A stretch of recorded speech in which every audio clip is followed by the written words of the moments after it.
இறுதியாக மாண்புமிகு முதல்வர் அவர்களுக்கும் துணை முதல்வர் அவர்களுக்கும் அமைச்சர் பெருமக்களுக்கும் ஒரு கோரிக்கை.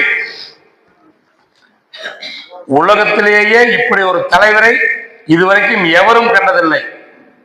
அப்பழுக்கற்ற உண்மையாக இந்த நாட்டு மக்களுக்காக கல்யாணமே செய்யாமல், ஒரு பைசா கூட ஆசைப்படாமல், பொதுமக்கள் நலன் மட்டுமே தன்னலமாக கருதி பல்வேறு தொழில் புரட்சிகளையும் விவசாய புரட்சிகளையும் விவசாய வாழ்வாதாரம் பல்வேறு அணைகளை கட்டி அணைகளின் அரசன் என்று வாழ்ந்து கல்வியை அனைவரிடத்திலும் புகுத்தி அத்தனை மக்களையும் படிக்க வைத்து இன்னைக்கு மேலை நாடுகளுக்கெல்லாம் நம்முடைய இந்தியாவிலிருந்து செல்லக்கூடிய தமிழ்நாட்டில் செல்லக்கூடிய அளவிற்கு மாணவர்களை உருவாக்கி உலகம் போற்றும் ஒப்பற்ற தலைவராக இருந்த நம்முடைய தாத்தா கர்ம வீரர் காமராஜர் ஐயா அவர்களை யூடியூப் சேனல் என்ற முறையில் நடத்தி கொண்டு காசுக்காக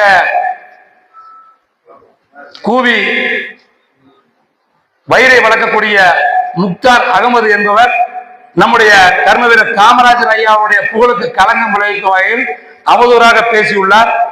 அதே போல இந்த தமிழகத்திற்கே வருவாயை அதிகமாக செலுத்தக்கூடிய உழைத்து உன்னதமாக வாழக்கூடிய நாடார் சமுதாய மக்களை மிகவும் தவறான முறையில் கலப்படம் செய்து வியாபாரம் செய்தால் இந்த நாடார்கள் முன்னேறார் என்று சொல்லி இந்த நாடார்களை அவமதிப்படுத்திய யூடியூப் சேனல் முக்தார் அகமதுவை கைது செய்ய இந்த பொதுக்குழுவின் சார்பாக தீர்மானம் நிறைவேற்றுகின்றோம்.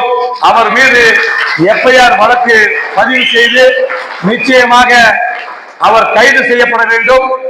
தமிழகத்தில் ஒட்டுமொத்த சமுதாய நாடார்களும் காமராஜருடைய விசுவாசம் இறங்கி போராட்டம் செய்து கொண்டிருக்கிறார்கள். எங்களது சங்கத்தின் சார்பாக 20க்கும் மேற்பட்ட காவல் நிலையத்தில் புகார் அளிக்கப்பட்டுள்ளது. ஆனால் அதையெல்லாம் கண்டுகொள்ளாமல் இருப்பது எங்களுக்கு வேதனையாக இருக்கின்றது.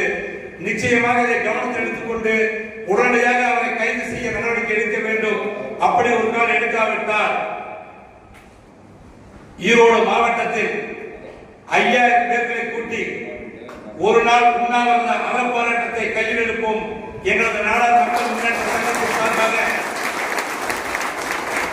எங்களுக்கு மாநாட்டை விட முக்கியமானது மானம், சுயமரியாதை.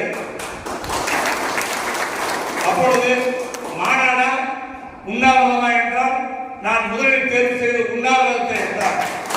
எனவே இன்னும் 10 நாட்களுக்குள் அவர் கைது செய்து நடவடிக்கை எடுக்காவிட்டால் நிச்சயமாக ஈரோடு மாவட்டத்தில் ஒட்டுமொத்த சமுதாய மக்களையும் ஒட்டுமொத்த நாடார் சமுதாய அமைப்புகளையும் ஒட்டுமொத்த காமராஜருடைய தொண்டர்களையும் எங்களது நாடார் மக்கள் முன்னேற்ற சங்கத்தின் சார்பாக தலைமை தாங்கி இதுவரை இல்லாத அளவிற்கு ஒரு மாபெரும் உண்ணாவிரத போராட்டத்தை கையில் எடுப்போம் என்று உறுதியாக